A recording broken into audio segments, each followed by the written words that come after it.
Dream Team, it's your boy Neal back with another reaction video, guys. Here we are with German versus American schools.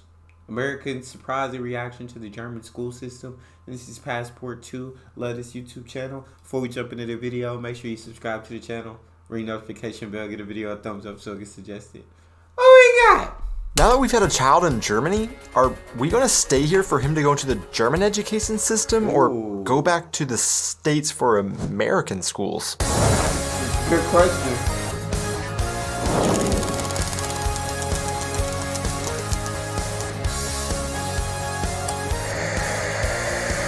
Hey guys, and welcome back to our channel. I am Donnie, and along with my wife Aubrey, we are two Americans currently living in Germany with our baby, sharing all of our experiences living and traveling throughout Europe. We originally moved to Germany from the US 4 years ago with the intention of living here for just 1 year and having a little adventure abroad. Well, 1 year became another year, and then another year, and another year, and now we've been here for 4 years, and we've now had a baby in Germany, and where before we never considered too many differences about German and American schools because we never thought it would play a role in our lives personally, we now suddenly are taking a closer look at the two education systems and how they might affect our own children. And that's exactly what I'm going to talk about today in my video. We don't need no education. But what about repatriation? I wish I even knew what that word meant, to be honest. I don't. Repatriation. I don't even know what it means. I'm sorry. Maybe I need more education. One day I was walking with a friend in town and we walked past one of our town schools. As we walked by, I looked in the window and saw children shooting their hands in the air, I'm assuming to ask a question, and it looked fairly similar to scenes I'm used to in the US, but one key difference. Apparently when German children ask questions in class, they raise an index finger to get the attention of the teacher. In the US, children would just raise their hand to get a teacher's attention with all fingers extended. But I want all of your take on this because, for example, when I look up Kinder im Klassenzimmer, I mostly get results of children raising one finger, but then there are a few where it is a whole hand raised like I would expect to see in the US. So is one finger something German children are specifically taught to do? Also, I tried to look up a reason for this difference and I can't find a good answer. Of course, one might assume the same thing as my first thought, which is that this is to avoid confusion with a Nazi salute, but I can't find anything that is actually confirming this, and to be honest, maybe there isn't a good reason this difference exists, but it is an interesting difference nonetheless. That is a very interesting difference. But I mean, yeah, I guess you probably get the same result. Teach, question. Yeah, that is interesting though. I would like some clarification too. Can y'all help me out in the comment section? Let me know why it is raise one finger. American English has adopted a lot of German words, but then we go and completely change the meaning of the original German word, and one can get quite confused when they see the same word in both countries, but they don't mean the same thing. One of those is definitely the word kindergarten. Just like kindergarten, or the other way around, for example, how German adopts English words like handy, but handy in Germany does not mean what handy means in the US, is a great reason for someone to brush up their language skills using italki. This video has been sponsored by italki. italki offers personalized one-on-one lessons in over 150 languages. Going at finally achieving your language goals. In the US, when you start elementary school, it is a little bit confusing because the first grade in school is not really the first grade in much of the US, but rather kindergarten is. Kindergarten is literally a grade in an American elementary school building, and after a child completes 1 school year of kindergarten, then they go to the first grade. Part of the reason for this confusing setup is because in most of the US, kindergarten isn't actually required for children to attend, unlike in other states where kindergarten is required. Generally speaking, I legit thought kindergarten was required everywhere, bro. I legit thought you started in kindergarten, like, but it's not required. Like, you can just like start in first grade, bro. That's kind of mind blowing because I legit thought everybody had to go to kindergarten. At 5 years old, children are first eligible to go to kindergarten, and first grade will start at 6. And because it is part of the school system, it doesn't generally have any extra cost to parents unless they are, of course, sending their children to, say, a private school or something. In comparison, kindergarten in Germany is not a part of the school system at all, and it is also not a 1 year thing like it is in the US. Instead, kindergarten in Germany would basically be what Americans call preschool. Preschool in the US is usually at a cost to parents, and children can go starting at generally from 2.5. In Germany, it will vary across the country, but generally children from 3 to 7 years old can go to kindergarten for free. The rates at which children in Germany and the US start a kindergarten or a preschool are also very interesting. In Germany, 92% of children 3 to 6 attend kindergarten. Since Americans have preschool and kindergarten in the same age range as German kindergarten, we can look at data and see that only 50% of American 3 to 4 year olds are enrolled in some sort of preschool, but 86% of 5-year-olds are enrolled in school. To be honest, although they are I guess, yeah, preschool, I knew preschool wasn't like a requirement. I just thought kindergarten was, but preschool, yeah, I don't think I ever went to preschool. I don't believe, maybe I did. I don't remember, to be honest, but I don't think I went to preschool. I think I just started straight up in kindergarten and was a boy genius throughout my whole school life, and I've lost it as I've graduated. Are somewhat different things. The function of kindergartens in the US and in Germany is basically the same. They provide children with the ability to learn to socialize and eventually get prepared for when they do go to school by laying a foundation in the basics of language, literacy, or thinking skills.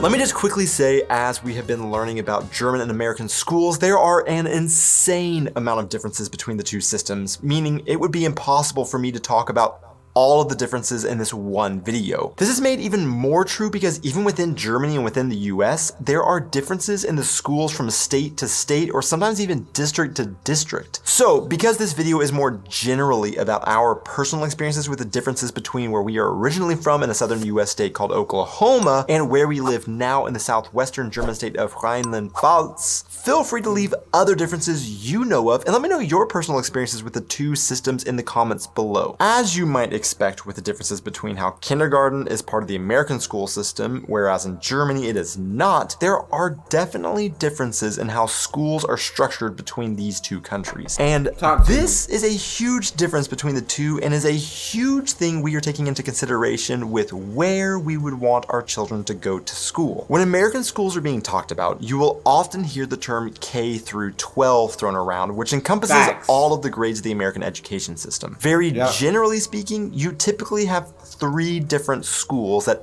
everybody progresses through from K through the 12th grade. Elementary schools usually contains K, kindergarten through 5th grade, middle schools will have 6th grade through 8th grade, and high schools will have 9th grade through the 12th grade.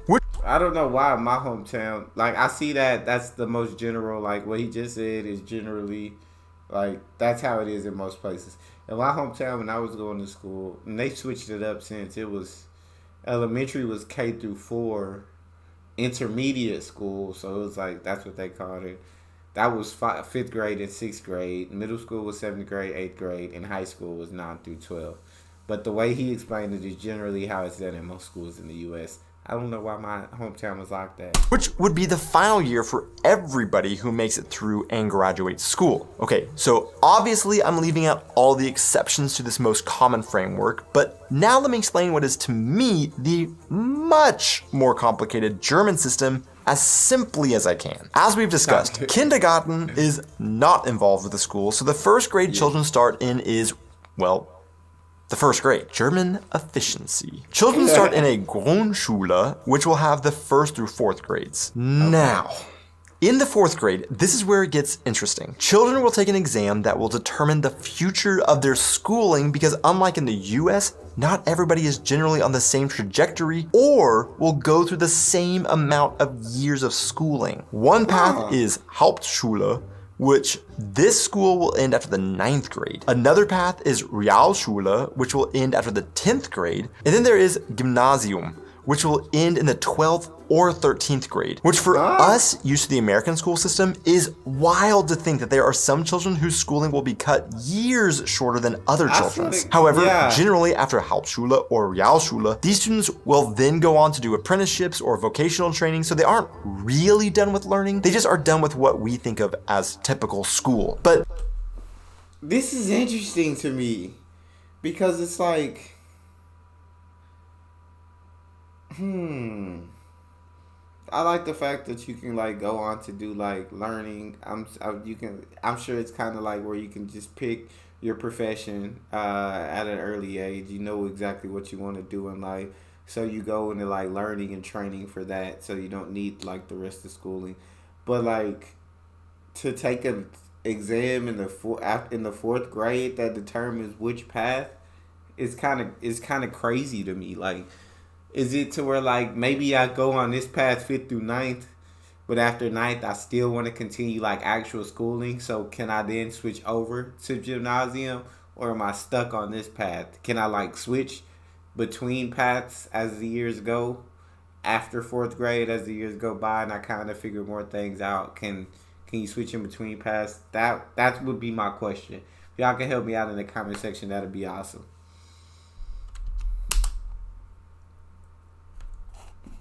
They aren't really done with learning, they just are done with what we think of as typical school. But typically and generally speaking, the students from gymnasium are going to be the ones that go on to universities afterwards. So, our American perspective on this very different schooling system, at first, I will be honest and say that we looked at this and had the following questions. One, does this not put insane pressure on tiny 9-year-olds to take exams that determine, generally speaking, whether or not they go to university? That'd be also, two, does this not create a class system in society? That's why I asked the question, was like, can you switch? Like, as you go through school, can you switch? Because the thought of like taking an exam as a 9-year-old in the 4th grade to determine which path of life that you take is absolutely insane to me. It's absolutely wild to me. I can't wrap my head around that. So that's why I was like, can you switch? Like, even if you do a certain way on the exam and get put into one path, can you decide to switch your paths? Would be my question. Also, two, does this not create a class system in society, because it seemed like they are dividing up people based on intelligence? To be honest, this system initially just seemed to be so limiting to one's options, and to be frank, kind of cruel that we didn't have a super open mind towards it initially. However, over time, I have learned to look at it a little differently and see some of the benefits, although to be honest, I'm still not sure that I'm entirely convinced. So for example, one, Germans don't seem to look at it as dividing students by intelligence per se, but rather aptitude. I think we all know there are just some people who are more apt to sciences or just academics in general, and some who are more apt towards trades. Therefore, they say, let's not waste your time teaching you things you won't need to know based on what you're good at and should probably do. To which I say, fair enough, maybe. Two, and to that, I can agree with that. I can agree with that. I just feel like it should be your choice, like as a student. Know what I'm saying?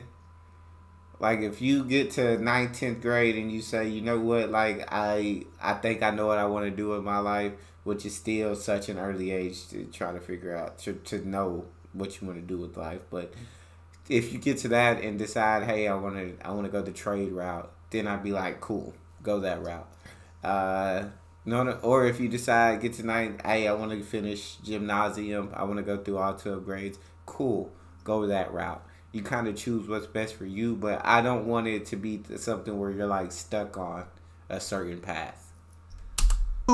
Where in the US, everybody follows the same general trajectory that should get you to the education level that you need, with the idea being that you can then do anything you want based on your performance. However, to some extent, everybody is taught to some degree of a common denominator, because you will have various levels of abilities taking the same classes. Therefore, there's an idea that you are holding back higher achievers, as you may not teach as fast as they could handle, because you have to make sure that those that may not be as apt to those subjects need things done a little slower. Now, that's true. That is true. In the US, they do have advanced placement classes to try and help with this problem to some extent, where children are split into different levels of difficulties in the same subject. But in the German system, since everybody is split into different schools, this allows some students to not slow down other students because like aptitudes are paired with like aptitudes. Which again, I say that may have a fair point as well. This is a subject that we keep looking more and more into, and again, is actually so much more complicated, and I am leaving out a lot of other possibilities inside of Germany and the US for sake of simplification in this video, but I would be interested to hear all of especially our German audience's views and experiences with this system. Yeah, I'm very intrigued at hearing anybody who's been in school in Germany, their viewpoint, and have them kind of break it down for me. Because I feel like I have just so many questions.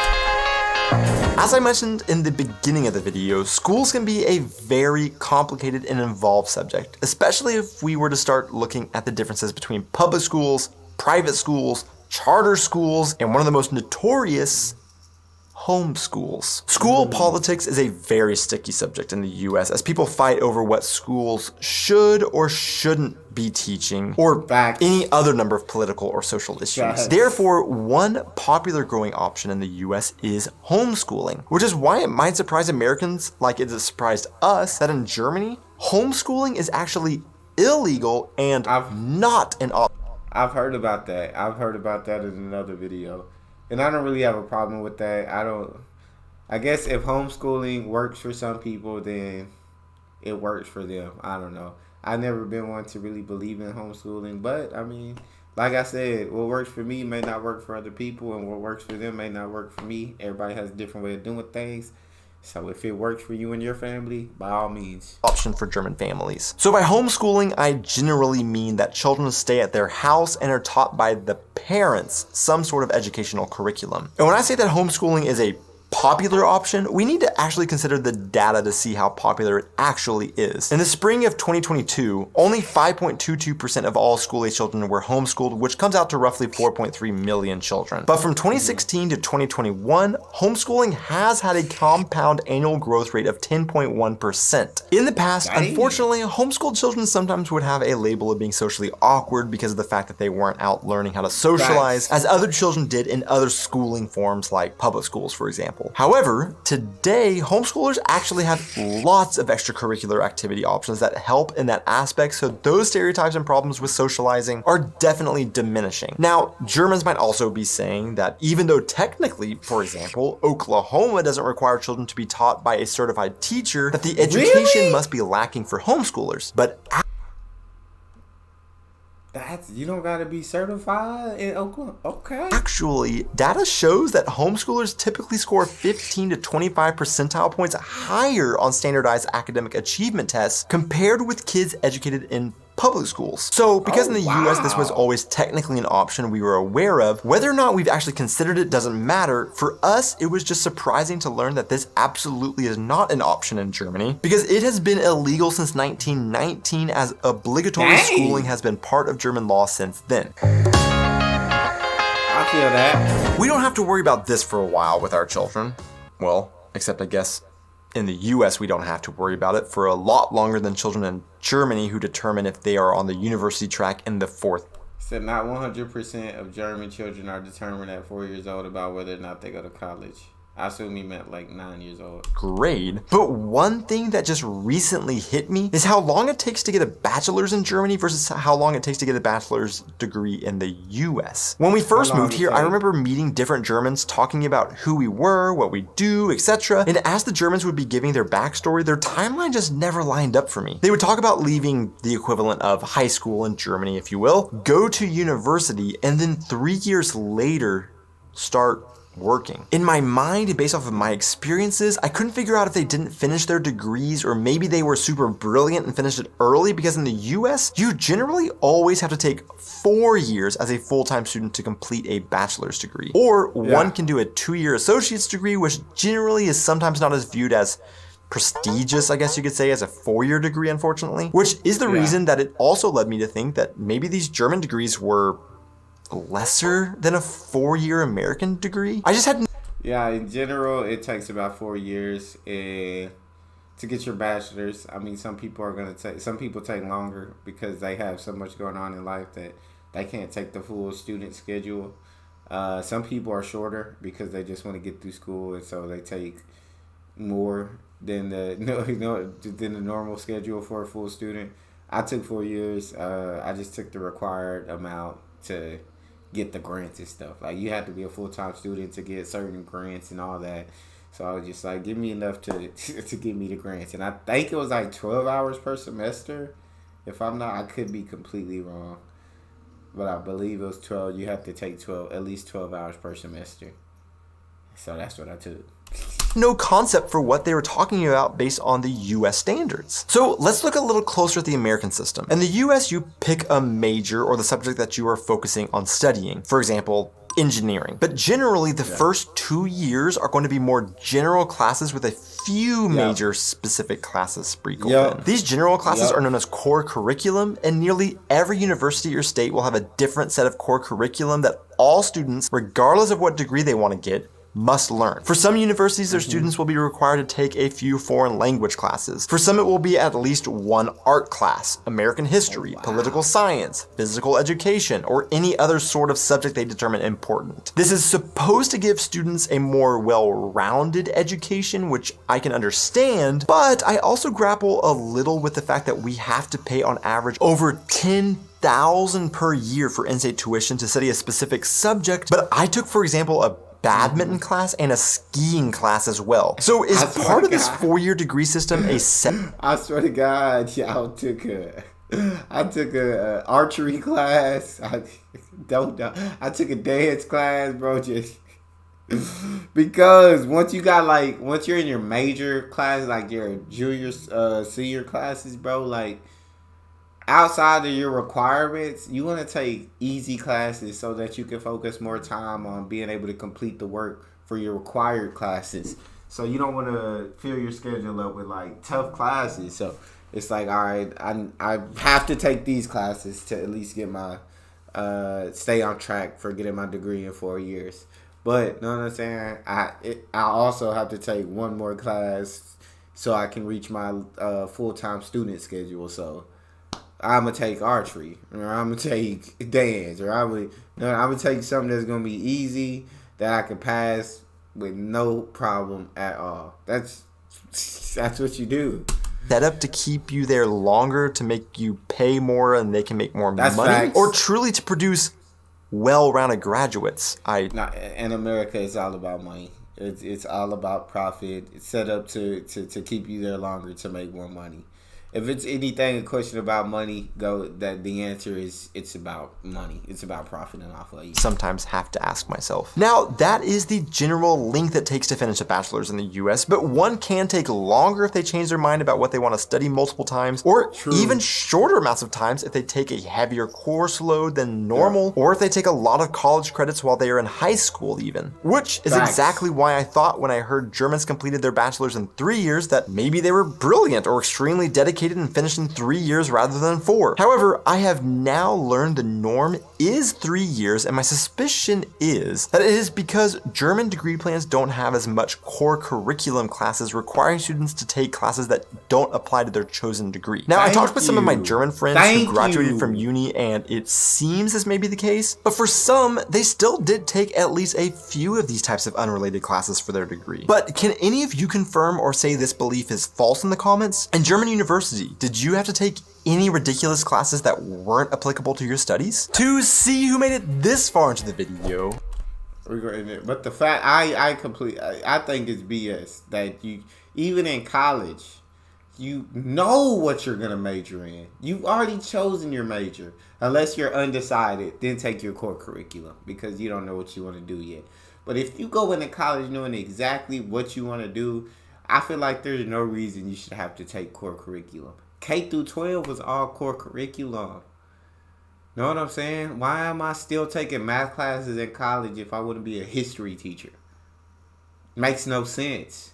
It makes no sense. Like, yeah, I completely, I don't understand it. But like we said, they try and keep you there to profit off of you.